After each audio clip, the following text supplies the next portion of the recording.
may and try as you might, brother, I think you're kind of missing the point here, because each and every time she says, I wish to go, I say, well, then go. And she always comes back. And no matter how hard you might try, or the things that you might pull, or the tricks that you might employ, she still always comes back. And I can't help but wonder, I mean, she's not after my fortune. I ain't got one. So that being said, there must be something besides mere words, because, let's face it, I mean, only a fucking retard would run back for mere words. There's got to be something else that keeps her here, whereas staying with you on a full-time basis, maybe she just doesn't know what she wants, and maybe, just maybe, she's perfectly happy and content floating between me and you. And that might change going forward, as there is going to be a wedding in the future, and then once things get settled down, then perhaps she stays with me and gives you the big fuck off for permanent. Now, I have a little story to enlighten you folks about. This must have been about 5 or 6 Christmases ago. I was at Rodika's house, and we were sitting down, and I can't remember how exactly I got on this subject. However, she looked at me and she said, are you narcissistic? And I said, no, but I have traits of a certain someone that is rather undesirable, and was around and was very undesirable in his time. And she said, who is that? And I said, Machiavellian personality traits that are very, lots of people find very distasteful. To which she replied, you are not Niccolo Machiavelli. And I said, really? Who's that? So she enlightens me as to exactly who this person is, word for word, noun for noun, pound for pound. When she does this, I said, so you see all those questions that you just told me? I said, I can answer yes to all those questions. I simply don't go with my first impulse, thus creating a situation that is mutually beneficial when I use my head most of the time for all concerned, as I would never want to intentionally hurt somebody, which might have something to do with me going against my feelings, as it were, and actually being a decent human being. But anyway, that's neither here nor there. In any event, she looked very sad and very puzzled, and I said, Rody, you should feel very happy that you don't have the ability to answer yes to any of those things. And as the days sort of went on, her behavior started to dramatically change, and she turned this into somewhat of a contest going forward, being the fact that it was almost like that I had challenged her in this Niccolo Machiavelli. By the way, he's old Italian dictator, where all this is actually originated from, and where those traits got their name from originally. He coined a phrase called the ends justify the means. In other words, what this gentleman would do is he would actually kill 8 people without blinking if it would help him achieve his goal and his success. So going forward, there was a lot of things not so mysterious that went on. And when I confronted her on it, I didn't get a very polite response. But she had taken this as somewhat of a contest, having heard something and taking it completely out of context, and then going forward wanting to achieve complete dominance after adhering to the rules of this game because of what happened between me and my brother-in-law so many years ago.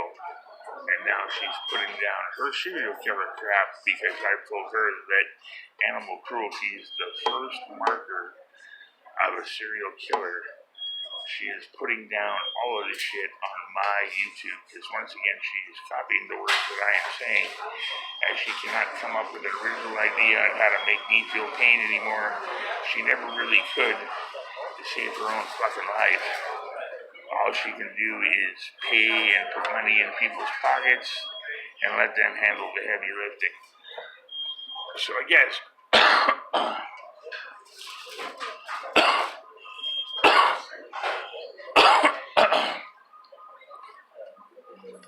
ever so gently, what I'm trying to say is simply this. A, who would want to be somebody with the Machiavellian personality traits? Who would want to be put in that position to constantly have to fight themselves because their first impulse was to manipulate, lie, cheat, and hurt people? Who would want those horrible traits, and who would be envious of somebody that had them? If nothing else, I guess, for a lack of a better term or word or sentence, than to garner attention for having those, as this woman is an attention-starved, bruised, beat-up housewife. So, that being said, I mean, her best solution to that problem would be going to get help, not developing a somewhat of a sick fixation to the point where she would groom somebody to take sexual advantage of them and to gain sexual conquest of them in her room or in any part of her house, because she had come under the mistaken impression, and in her magical thinking deluded world was thinking that perhaps there was some sort of relationship going on, or in her head there was a relationship going on, and so on and so forth. So going forward, I think I've established that wanting or having those traits or being in direct competition with somebody that has those traits is not really an admirable thing, you know what I mean? And I get that certain people's actions in this particular arena were honorable. And getting me in touch with my feminine side, aligning my shadow with my conscious self was a good idea. However, there were certain things here that were perpetuated by her in particular, which was not a good idea, which has cost me greatly, and she seems like she's not accountable for any of it. And this is all based on that one in particular conversation that happened a number of years ago at her house after I had bought her and her guest Christmas dinner.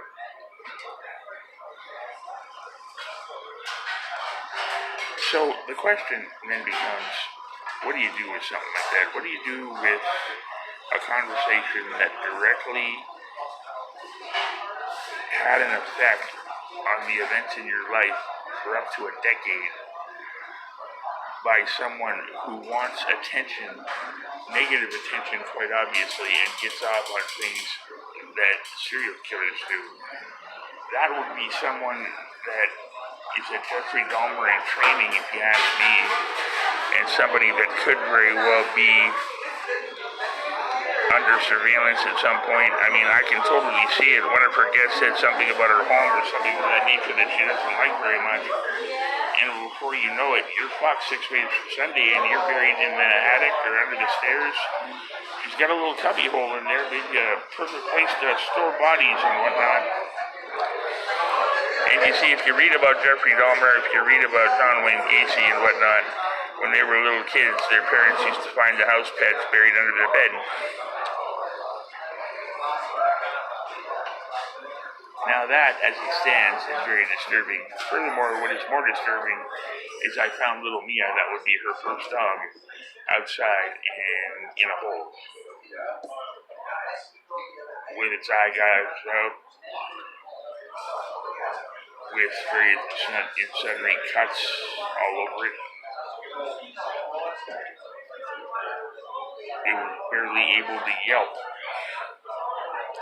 They took it to the doctor, a formality or an act of redundancy, I would think, and then brought little Romeo home. Didn't grieve for Mia, not one little bit, and completely and utterly maimed and was horrible to this dog. And anybody that is capable of doing something like that and listening to a dog crying, I dare say does not have an inch of empathy. No, not a little bit, not one little bit. So I feel like everything I just said makes good logical sense, and I feel like it is factual, not fictional. So I'm going to leave you all with that this morning. I will be on later today, and I will talk to you soon. Goodbye.